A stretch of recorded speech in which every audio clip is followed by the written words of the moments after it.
Hello everyone, once again welcome back to my channel. तो ये है हार्ड रीडिंग बुक का third episode. I hope friends कि अब तक आपने इसके प्रीवियस एपिसोड देख लिए होंगे, और अगर अब तक आपने इसके प्रीवियस एपिसोड नहीं देखे सो आई रिक्वेस्ट यू गाइस कि पहले आप इसके प्रीवियस एपिसोड देख लीजिए, तो आप सभी को ड्रामा देखने में और भी ज्यादा इंटरेस्ट आएगा। And friends, before starting this video I want to request you कि अगर अब तक आपने मेरे चैनल को सब्सक्राइब नहीं किया है तो मेरे चैनल को भी सब्सक्राइब करना बिल्कुल मत भूलना, और अगर वीडियो अच्छी लगी तो वीडियो को लाइक करना भी। So without wasting any more time let's start this video.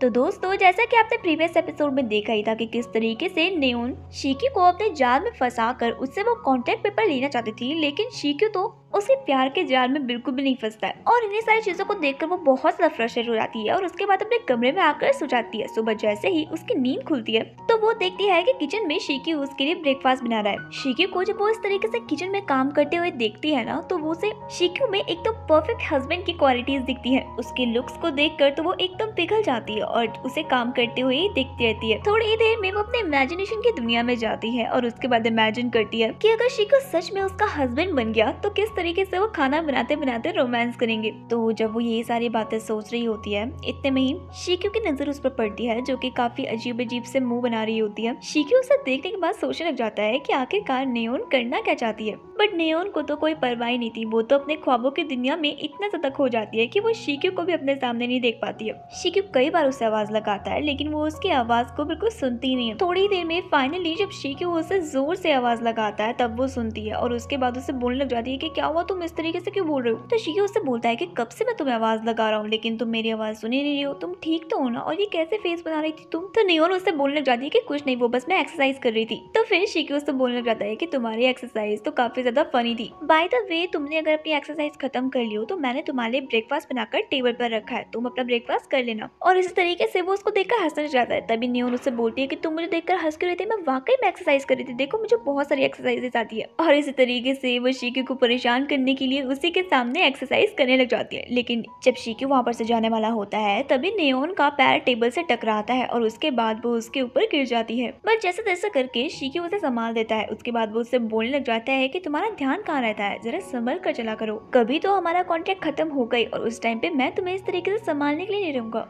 तो वो उससे बोलने लग जाती है कि मैं भी इस तरीके से हमेशा गिरती नहीं रहूंगी, वो तो मैं तुम्हारी गलती की वजह से गिर गई, बड़े ही लापरवाह इंसान हो तुम। ऐसे ही कहकर वो वहां पर से चली जाती है। नेओन के वापस से जाने के बाद वो सोचने लग जाता है कि आज तक कोई भी लड़की मुझे इस तरीके से बात नहीं करती है, लेकिन इसकी जुबान तो हमेशा मेरे सामने इतनी ज्यादा चलती रहती है, खुद की गलती रहती है और हमेशा मुझे डांट कर चली जाती है। इसको देखकर तो ऐसा लगता है जैसे कि मैं इसका बॉस नहीं हूँ बल्कि ये मेरी बॉस है। खैर मुझे क्या करना है, ऐसे ही कहकर वो अपना ब्रेकफास्ट करने लग जाता है। थोड़ी देर में वो नेओन से बोलने लग जाता है कि तुम इतने देर में उठती हो, तुम्हें पता भी देर में उठना कितना ज्यादा बुरी बात होती है। इस तरीके से अगर तुम हमेशा देर में उठती रही ना तो तुम्हारी तबीयत बहुत ज्यादा खराब हो जाएगी। तभी नेओन उससे बोलती है कि मेरी तबीयत से तुम्हें क्या लेना देना है, तुम चुपचाप से अपना ब्रेकफास्ट करो, मुझे ज्यादा ज्ञान मत दो। तो शिकी बोलने जाता है कि ये सब तो मैं तुम्हारी भले के लिए बोल रहा था, कोई बात नहीं, अगर तुम्हें मेरी बात नहीं सुननी है तो तुम्हारी मर्जी, मेरा काम तो तुम्हें बताना था, तुम्हें इसे फॉलो करना है तो तुम कर सकती हो और नहीं फॉलो करना है तो ये भी तुम्हारी ही मर्जी है। तो नेओन उससे बोलती है कि तुम्हें मेरी फिक्र करने की कोई भी जरूरत नहीं है, अगर तुम मेरी इतनी फिक्र करती हो ना तो मुझे मेरा कॉन्ट्रैक्ट पेपर दे दो। तो शिकी उससे बोलना चाहता है कि हाँ मैं तुम्हारी फिक्र तो करता हूँ, लेकिन इतनी भी नहीं करता हूँ जो तुम्हें कॉन्ट्रैक्ट पेपर दे दूं। और ऐसे ही कहकर वो हंसने लग जाता है। थोड़ी देर में जैसे ही शिकी अपने बेडरूम में आता है तो वो उसके बाद सोचने लग जाता है कि आज तक उसने नेओन जैसी ऐसी लड़की कहीं भी नहीं देखी है, और कहीं ना कहीं वो भी उसे पसंद करने लग गया है। इसलिए तो जब वो मुंह चलाती है तो उसे गुस्सा नहीं आता बल्कि हंसी आती है। तो दूसरी तरफ नेओन सोचती है कि अब तक जो कुछ भी उसके साथ हुआ वो सारी बातें भूल जाएगी और उसके बाद अपने काम पर ज्यादा फोकस करेगी,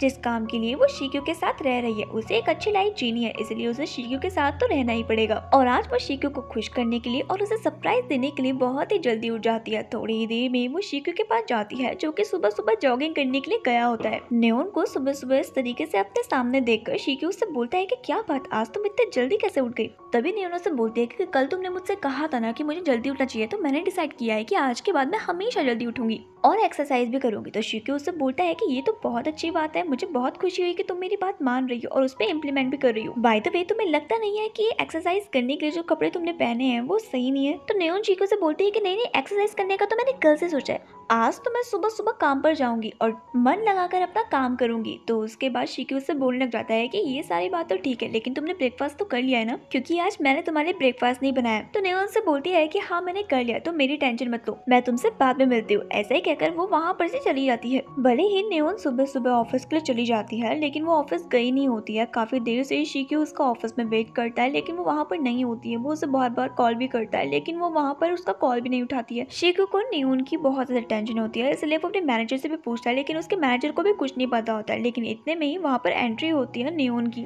नेओन जैसे ही ऑफिस में पहुंचती है तो सभी लोगों को पता चलने लग जाता है कि किस तरीके से बॉस नेओन की इतनी ज्यादा फिक्र करते हैं। और किसी इंसान की हम उतनी ज्यादा फिक्र तो तभी करते हैं जब हम उसे पसंद करते हैं। इसलिए पूरे ऑफिस वालों को ये लगता है कि नेओन का शिक्यू के साथ चक्कर चल रहा है। वो दोनों लड़कियां नेओन को पकड़ती है और उसके बाद उसे पूछने लग जाती है कि तुमने कैसे बॉस को पटाया और तुम सच में उनकी गर्लफ्रेंड हो क्या? हमने तो ये भी सुना कि तुम उनके घर पे रहती हो। तभी नेओन उसे बोलने लग जाती है कि तुम मेरे को गलत सोच रहे हो, ऐसा कुछ भी नहीं है। हाँ भले मैं उनके घर पे रहती हूँ, मैं उनके घर पे सिर्फ ऐसे ही काम करती हूँ। हम दोनों के बीच में कॉन्ट्रैक्ट साइन हुआ है, लेकिन वो मेरे बॉयफ्रेंड नहीं है। प्लीज तुम ये सारी बातें मत फैलाओ, इससे मेरी इमेज पर इम्पैक्ट होगा। नेओन की बातें सुनने के बाद भी वो लड़कियां नेओन की बातों पर भरोसा नहीं करती और उससे बोलने लग जाती है कि तुम हमसे ये सारी बातें क्यों छुपा रही हो, हम भी तुम्हारी दोस्त हैं। और वैसे भी इस तरीके से हमसे बात छुपाकर तुम क्या करोगी? हम तुम्हारी दोस्त है तो दोस्तों से सारी बातें शेयर करनी चाहिए ना, तो तुम्हें हमसे भी ये सारी बातें शेयर करनी चाहिए। हमें बताओ कि तुमने किस तरीके से बॉस को अपनी तरफ अट्रैक्ट किया। तुम तो जानती हो ना कि हम बॉस के कितने बड़े फैन हैं। अगर हम तुम्हारी जगह पर होते ना तो हम तो खुल्लम खुल्ला अनाउंस कर देते कि बॉस हमारे बॉयफ्रेंड है। लेकिन तुम तो सच में बहुत ज्यादा अलग हो, इन सारी बातों को छुपा रही हो। इस तरीके से बातों को छुपाना अच्छी बात तो नहीं है, और वो भी अपने दोस्तों से। उनकी बातों को सुनकर नेओन को बहुत ज्यादा गुस्सा आता है। वो सोचने लग जाती है कि आज से पहले तो इन्होंने कभी भी मुझे दोस्त नहीं बोला, आज सडनली इन्हें क्या हो गया जो मुझे अपना दोस्त दोस्त कह रहे हैं। नेओन उनके बीच में बैठे बैठे बहुत ज्यादा परेशान हो रही होती है। इतने में ही वहाँ पर बॉस आ जाते हैं और जैसे ही वो नेओन को उनके साथ बैठा हुआ देखते हैं तो वो उसे अपने ऑफिस में बुलाते हैं। इन सारी चीजों को देखकर तो वो कंफर्म हो जाते हैं कि पक्का बॉस के और नेओन के बीच में कुछ तो चल रहा है। और लड़कियों से पीछा छुड़वाने के लिए वो शिक्यू के ऑफिस में चली जाती है। उसके बाद शिक्यू से बोलने लग जाता है कि तुम कहाँ थी, सुबह तो तुम घर से इतनी जल्दी निकल गई थी। तो नेओन उससे बोलती है कि मुझे रास्ते में कुछ काम याद आ गए थे, इसलिए मैं उस काम को कर रही थी। तो शिक्यू से बोलता है कि अगर ऐसे कुछ भी चीज होती ना तो तुम मुझे एक बार बता दिया करो, तुम्हें पता है कि मैं कितने ज्यादा टेंशन में आ गया था। तभी नेओन उससे बोलती है कि आपको मेरी इतनी ज्यादा फिक्र हो रही थी क्या? तो शिक्यू घबराते हुए उससे बोलता है कि नहीं मुझे तुम्हारी इतनी ज्यादा फिक्र नहीं हुई थी। एक्चुअली तुम मेरे घर पर रहती हो ना, अगर तुम्हें कुछ भी होगा तो सीधे बात मेरे पर ही उठेगी, इसलिए मैं थोड़ा सा डर गया था। By the way next time से तुम प्लीज ऐसा मत करना। शिक्यू की बातों को सुनकर उसके बाद नेओन हंसने लग जाती है। तभी शिक्यू उससे बोलता है कि तुम हंस क्यों रही हो, मैं मजाक नहीं कर रही हूँ, मैं बहुत ज्यादा सीरियस हूँ इस टाइम पे। तो उसके बाद नेओन उससे बोलने लग जाती है कि आप तो हमेशा सीरियस ही रहते हो, हंसते कब हो आप? तो उसके बाद शिक्यू उससे बोलता है कि ये सब छोड़ो, मैं तुम्हारे लिए कुछ लेकर आया हूँ। तो नेओन उससे बोलती है कि क्या लेकर आया आप मेरे लिए? इतने में ही शिक्यू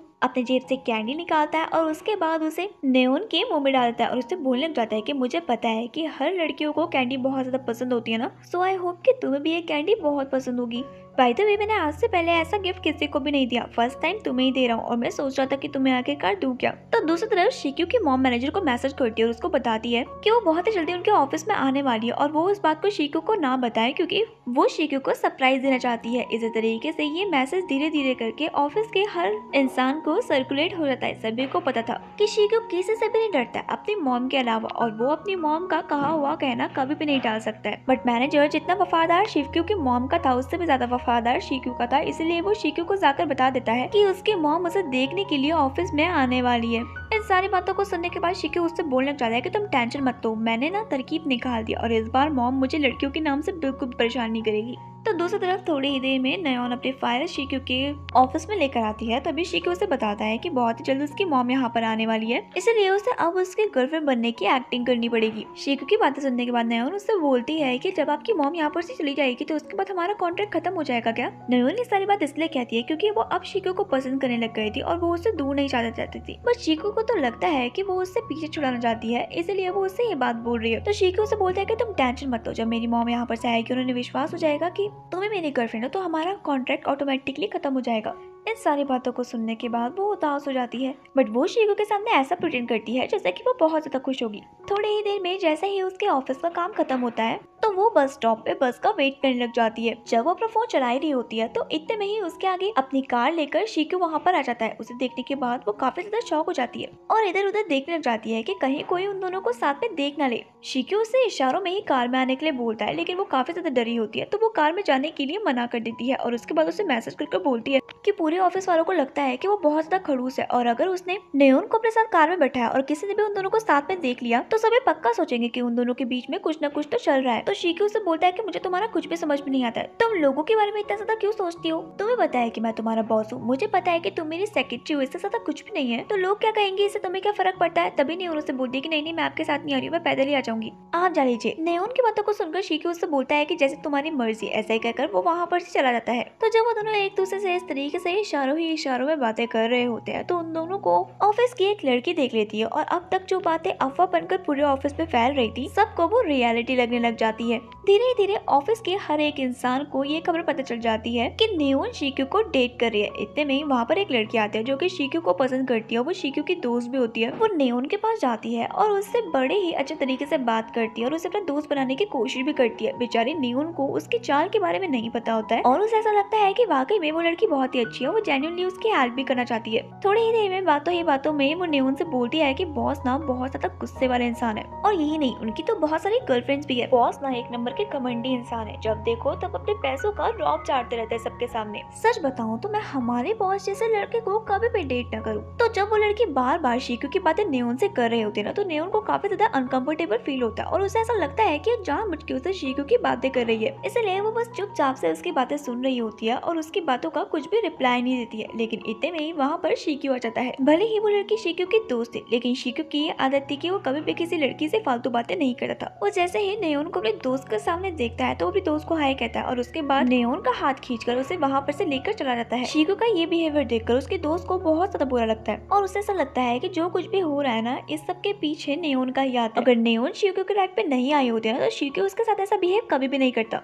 थोड़ी ही देर में शिक्यू उससे बोलने लग जाता है कि तुम कल मुझे इग्नोर क्यों मार रही थी और तुम मेरी कार में क्यों नहीं बैठी? तभी नेओन उसे बोलने लग जाती है कि तुम्हें पता तो है मुझे बहुत ज्यादा शर्म आ रही थी और मैं नहीं चाहती हूँ कि किसी को भी गलत फहमी हो कि हम दोनों रिलेशन में पहले से ही लोग मेरे बारे में बहुत ज्यादा बुरा बोल रहे हैं। तो शिक्यू उससे बोलने लग जाता है कि तुम्हें लोगों के बारे में सोचने की कोई भी जरूरत नहीं है और हाँ, अगर कोई भी तुम्हें भी कुछ फालतू बोलना है तो तुम मुझे बता देना, आखिरकार तुम मेरी सेक्रेटरी हो और अपने पर्सनल सेक्रेटरी के खिलाफ मैं कुछ भी नहीं सुन सकता हूँ। उसकी बातों को सुनने के बाद नेओन उससे बोलती है कि ओके मैं तुम्हें बता दूंगी, ऐसा ही कहकर वो वहाँ पर चली जाती है। तो चलिए दोस्तों, आज के लिए बस इतना ही, बाकी का ड्रामा मैं आप सभी को नेक्स्ट एपिसोड में सुनाऊंगी।